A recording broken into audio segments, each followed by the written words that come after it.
Hey everybody, Dr. Patel here. Welcome to my Friday Facebook Live. Today we're going to be continuing on with what we started last week, talking about the low back MRI. Last week we went through what normal anatomy looks like in the low back MRI. Today we're going to be going over different types of lumbar disc pathology. So what are the different types of things that can go on with the discs? What are abnormalities? What are normal? And what does that look like on an MRI? When do we need to be concerned? When do we not need to be concerned? I'm going to be going over all of that. So here we have an image of a low back or lumbar MRI. And I'm just going to briefly just go through some of the anatomy things that I touched on last week, and then we're going to get into different types of pathology. So first and foremost, when we look over here, let's see here. I'm going to outline a little bit of anatomy when it comes to the low back. So this is the front of the body, this is the back of the body, this is the top, this is the bottom, right? These are the vertebral bodies, the bones, and in between you have the discs. Okay.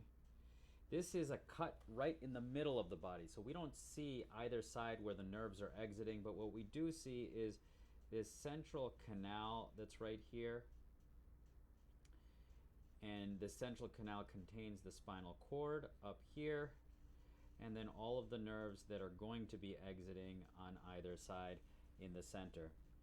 Back here we have the vertebral spinous processes, which are the nubbins that we feel when we press the back of our spine. In between the spinous processes are the ligaments that connect bone to bone. We have these ligaments bordering the back of the spinal canal and bordering the front of the spinal canal, and which is along the discs. And then we have ligament in the front of the vertebral bodies and discs as well. Okay, so overall that's what we're looking at what normal anatomy looks like in the low back. So I want to go on and start discussing what is a normal looking disc, as well as what are different types of things that can go on with the disc. So again, just as a reminder, this is a side view of the spine. And when we look at a disc, we're going to look over here. This is what we think about when we look at the disc. Okay. This rectangle shape here, you can kind of make out there is almost a circle in the middle, or an oval in the middle, with the dark stuff on the outside. And you could point at this level looking at exactly the same as this level over here and this level over here. You see the dark on the outside, and then you have the lighter on the inside. Okay. In actuality, this disc is more than just this. What we also have is basically this portion of the bone here and this portion of the bone here is actually a part of the disc. So when we look at that, that is essentially like a hamburger or a sandwich, veggie burger, whatever you guys want to say, with the buns being what are called the end plates, and then the disc in between. The darker part of the disc that's surrounding the lighter part, the darker part is called the annulus fibrosus, and the inner part is called the nucleus pulposus. Okay? So for all intents and purposes, that is what a normal disc level looks like. Now, I'm going to start by going over what's seen on this image right here, which is we do see a little bit of disc degeneration at these lower levels here, but I'm going to go into more detail about disc degeneration in a minute. What I wanted to point out here was what are called annular tears. As I've mentioned in previous discussions, when we talk about the disc, right, the disc is like a rubber balloon filled with jelly. But in actuality, it's multiple layers of rubber and then the jelly on the inside. Okay, and that's kind of what we see over here and over here with the jelly on the inside. Right? When the annulus gets sudden pressure, sudden shear, that annulus fibrosis, or the multiple layers of rubber, can actually get a tear inside of it. When that acutely happens, that can, number one, cause a lot of pain. Number two, it can cause your muscles to actually tighten up in order to try to take pressure off of the disc. And what that tear looks like is actually right over here. So when we look at this, you see this bright white spot right there as well as right there. That bright white spot in the black border of the disc is an annular tear. So even that looks like a tiny little thing, that's a thing that can cause a significant amount of pain. And I'll get back into some other examples of annular tears in a minute, but I'm going to start going into what's called disc degeneration. So with disc degeneration here, I'm going to make this picture a little bit bigger for us. There's different types of disc degeneration, and there's a guy by the name of Dr. Modic, Dr. Fearman, who made a classification system to talk about different ways of classifying disc degeneration. And when we look at, when we look at this first image that I was drawing on right here, we see these fairly uniform, bright colored discs in this sequence. Bright in this sequence, which is called a T2 sequence, is bright is fluid. So these discs here are filled with fluid and nice and hydrated. Okay. For all intents and purposes, that is not a degenerated disc. That's considered a Fearman 1 on the scale of 1 through 5. So as we look at these other disc levels, we start to notice different things. So over here, for all intents and purposes, these levels right here, these levels right here, we can say are basically Fearman 1. These are Roman numeral ones, not I's. So Fearman number 1, I might as well make them into normal ones. Like, who are we? We're not Roman. Number 1 over there. Fearman level 2 over here, you see this is starting to get a little bit hazier, and you're noticing this black or gray line that's going across here. This gray line that's going across here is a sign that degeneration is starting to take place. You see that also at this level over here. That gray line is indicative that we're going into a Fearman grade 2 type picture. Okay, so just to recap, Fearman 1 is a nice, bright, even white signal throughout. You can argue that this one over here is maybe starting to go into Fearman 2. This one over here is a clear picture of Fearman 2 as that gray line is starting to go across. Okay. Next, we're going to show kind of a visual of what Fearman's grade 2 through 5 look like. Right? Remembering that grade 1 was bright white throughout. Grade 2 is going to be like these higher levels over here, where we have that gray line that's going across, right? Over here, we're starting to get grade 2 gradually going into grade 3. Over here, we're more into grade 3, where you're starting to lose the distinction of that gray line, and it's starting to get hazier throughout. Over here, we have grade 4, where you've pretty much lost the distinction between the nucleus pulposus and the annulus fibrosis.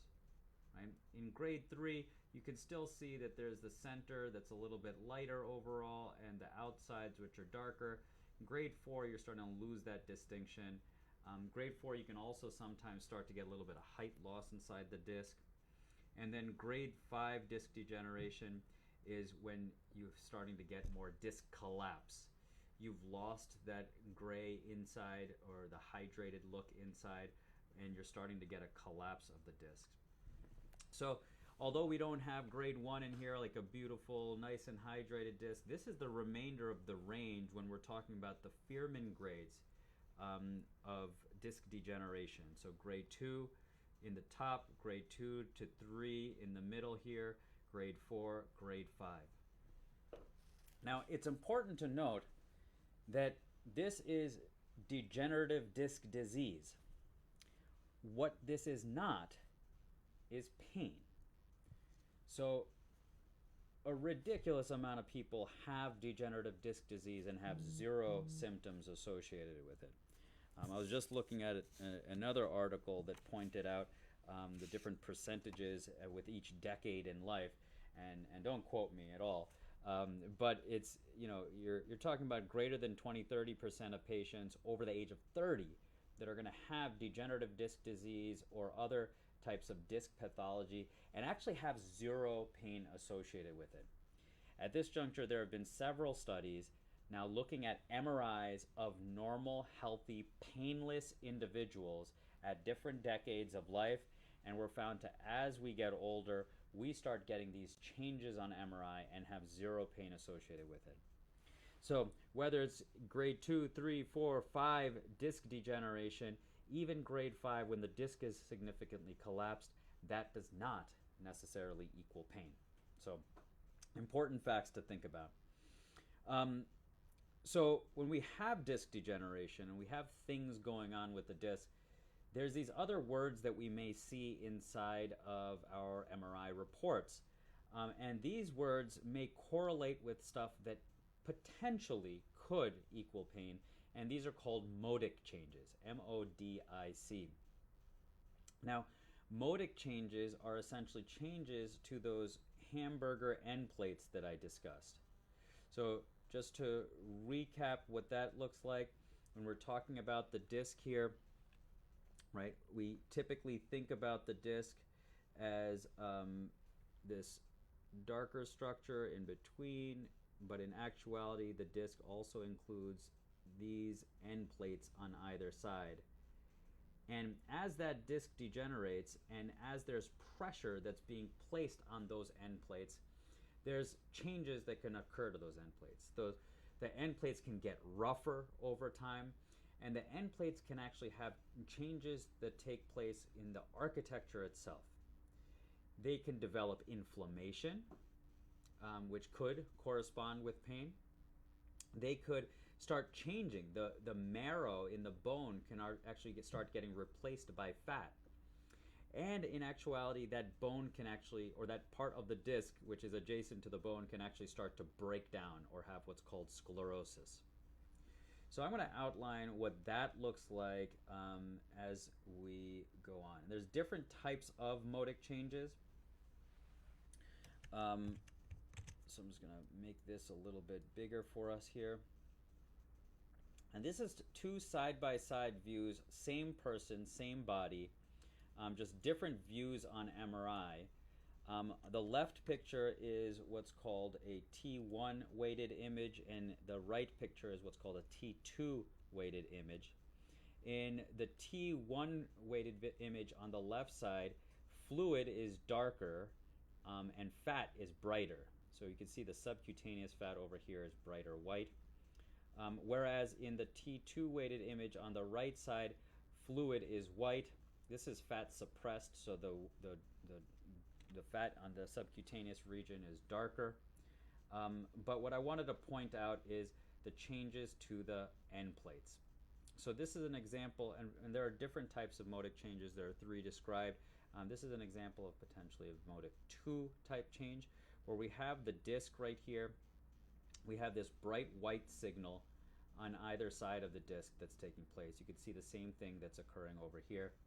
And when we look at the T2 weighted image, the signal here, you can kind of make it out, is pretty much a similar signal to the surrounding bone. And the idea is that this may be related to changes in the architecture of the bone disc interface that takes place when we have abnormal pressure placed in that area. There's a lot of theories as to what could cause this. Whether or not this is related to pain is actually still debated. So I'll show you another example of modic changes. Here's another picture over here. Again, similar that we're having T1 weighted on the left and T2 weighted on the right. And this, again, we can see some pretty clear, this is what we would call Fearman grade 5 disc degeneration at the L5S1 disc. Here is Fearman grade 4. I'd argue that this is probably also Fearman grade 4 here and here, although it's hard to say for sure. This one up here may be Fearman grade 3 or even 2. When we look at it in T2 weighted images over here, you can see that it's more white throughout and with a dark line across, so that's probably a Fearman 2, whereas these guys over here are 4, 4, and 5 in terms of the scale or grade of disc degeneration. Okay. But when we look at these discs, at this Fearman 5 graded level, you can see this bright white throughout the end plate here. All of this bright white that we see here is a part of what's called modic changes. And you see that it's bright white both in T1 and T2. So again, these are modic 2 changes that are taking place here. Whether or not these are related to pain, again, is in debate. But these are just some examples of modic changes, or changes that take place to the end plate. Another thing that I wanted to point out here is something called a Schmorl's node. When we think about disc bulges or disc herniations, we're oftentimes thinking about the disc bulging in this direction, towards the nerves in the back here, or even sometimes we'll see the discs bulging in this direction, right? But this is actually a bulge that is occurring through the end plate, and that's called a Schmorl's node. Again, this is actually a fairly common thing that's seen and not necessarily related to pain. So now, I mentioned disc bulges, so I want to start talking about disc bulges or disc protrusions. There's a lot of confusion about the words bulge, herniation, protrusion, extrusion. So I want to explain a little bit about what that looks like on MRI. So when we look at these discs over here, and we look at the back border of this back border of this disc is fairly even with the back border of the vertebral body above and below it. So when you look at the vertebral body above and below it versus the disc, it's fairly even, fairly flush against those levels. That is, for all intents and purposes, normal. So this disc is, again, fairly flush along the back borders there. Now this disc over here, you're starting to see perhaps a little bit of a bulge that's taking place, okay? And when that bulge is taking place, remember these discs are water balloons completely filled with jelly. So if you gently press on a water balloon, what's going to happen? It's going to bulge gently outwards. And that's what we're looking at over here. Now, what I wanted to point out, though, is that this ligament, this black line that borders the back end of the vertebral bodies and borders the back end of these discs, you could see in this area that this black line has actually peeled off of this vertebral body somewhat. And that is a sign that this disc is bulging over here, because that disc bulging is forcing that ligament to stretch a little bit. So that ligament has actually peeled off of the vertebral body over here. That's happening not only because of the disc bulge here, but also because of the larger disc bulge that's taking place over here.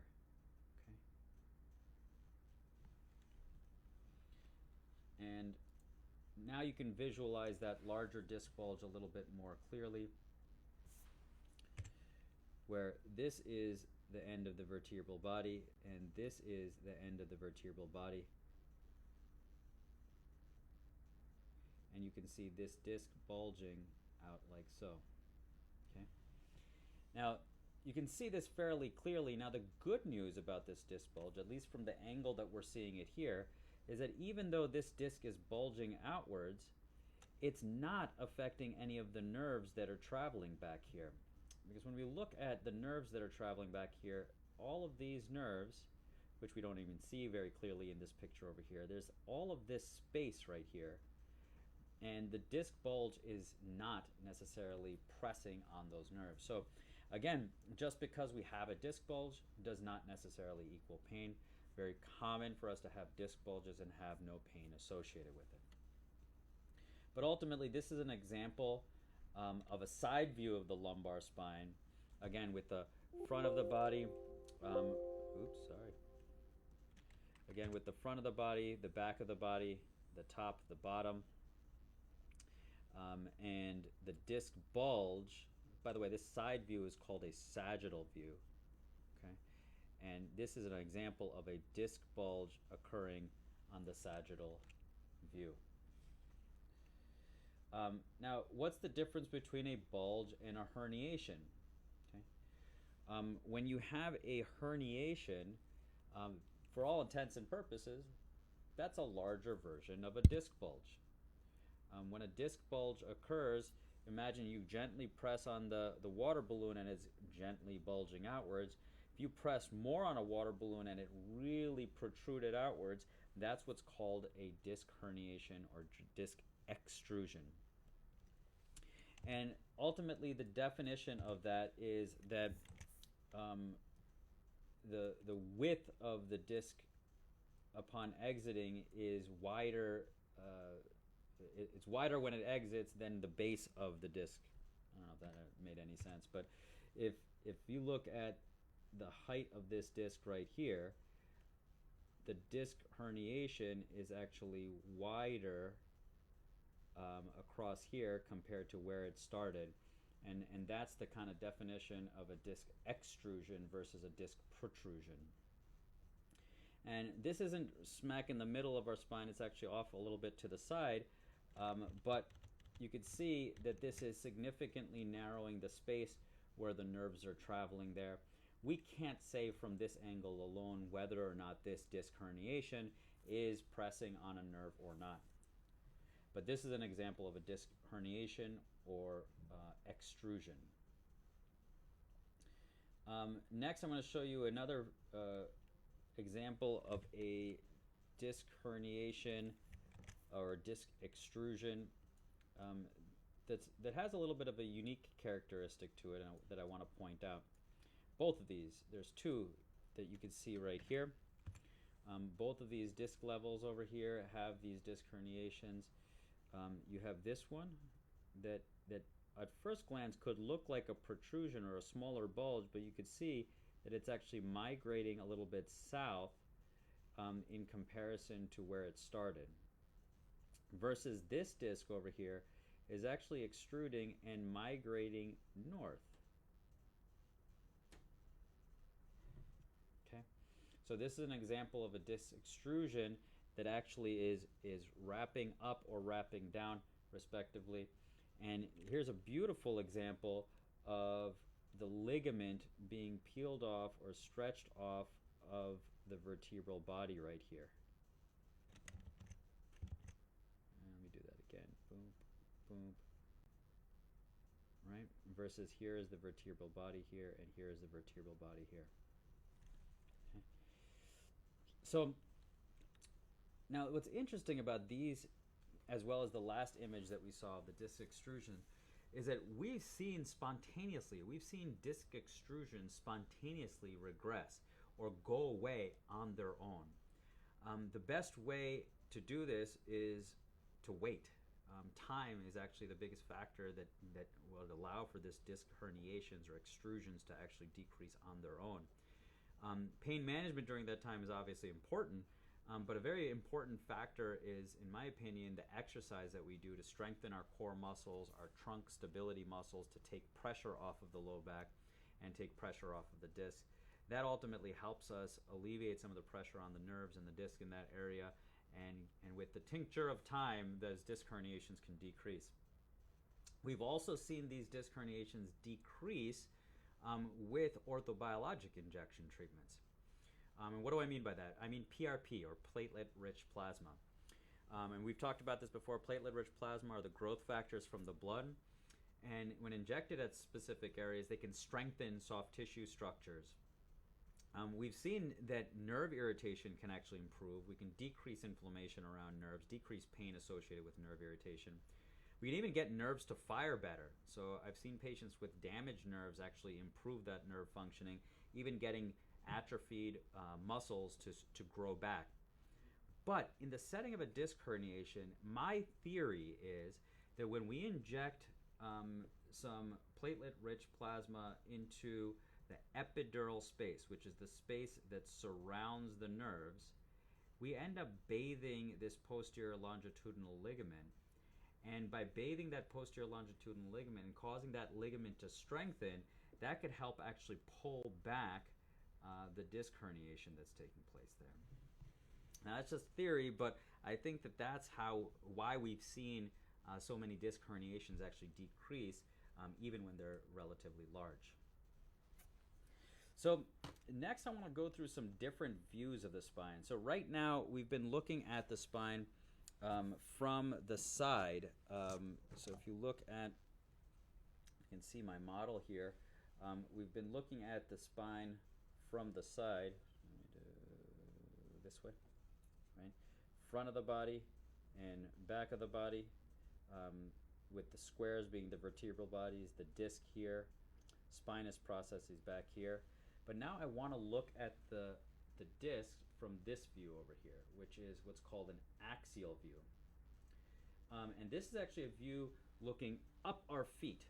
So imagine if you're laying down on your back with your head past the screen and your feet towards you. So when we're doing that, we get this view right here. And when we're looking at this view right here, let's see if I can adjust this a little bit better for us.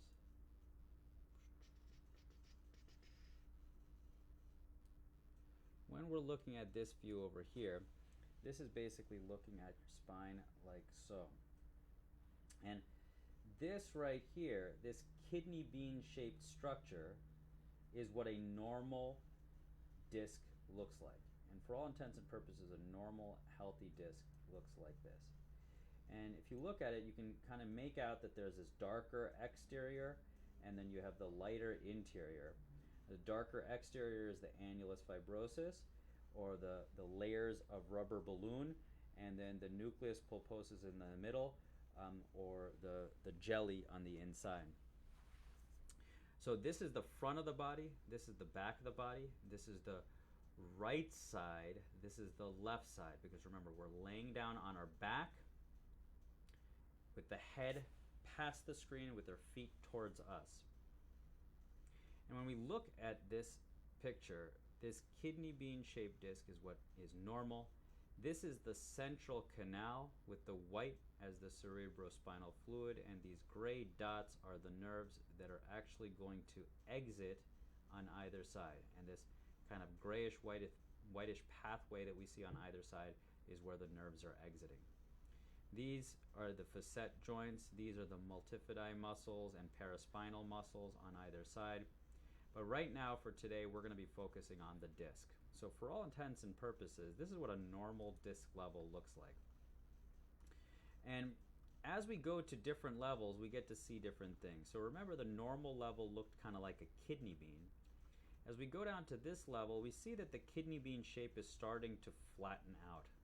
So imagine you're putting a little bit of pressure onto the water balloon or the disc, so that's why it's starting to gradually bulge outwards a little bit. But for all intents and purposes, this is still a pretty normal looking level. We go down to this next level here, and what I wanted to point out is this bright white signal. This bright white signal is a tear in the annulus fibrosus. So that is what that tear looks like on this axial view. But I want to look at some other pathology, what some other discs look like. So here's another example of a disc. So again, the kidney bean shaped disc, which is relatively normal. But as we go to this next level here, we see that this disc is broadly bulging, so it lost its kidney bean shape, and it's narrowing the space where the nerves are exiting on either side. narrowing the space underneath the joint called the subarticular region where this nerve is traveling. And you can see that this central canal is actually looking more like a triangle versus before in a normal level, you could see that it would look like almost like a circle right here. Okay. But part of that triangular shape has to do with the disc bulging. It also has to do with some arthritis changes in the facet joints, as well as thickening of the ligament that's right here. That all contributes to it looking like a triangle here. Now when we go to this next level here, now we're seeing the disc that's actually bulging in this area more towards the right side, and we see the disc bulging a little bit more on this area towards the left side. And this is what's called a broad-based disc protrusion, or a broad-based disc bulge. It's not like there's a big old dollop here that's bulging out and hitting a nerve, but it's gradually kind of bulging throughout the whole disc. And that's if you took that water balloon and gently put pressure evenly throughout the whole disc. Here's another example of a broad-based disc protrusion. Okay, and you can see that there's a little bit of a central component here, but ultimately it's narrowing the space on the left side more so than the right side. And here's another example of some disc bulging that's kind of undulated, or it has it's a little bit of a disc bulge here, a disc bulge here, a disc bulge here, right? So disc bulges or disc protrusions can come in many different fashions. Okay, and in this disc protrusion, you could see that there's a little bit of a white signal here that might be suggestive of a tear as well.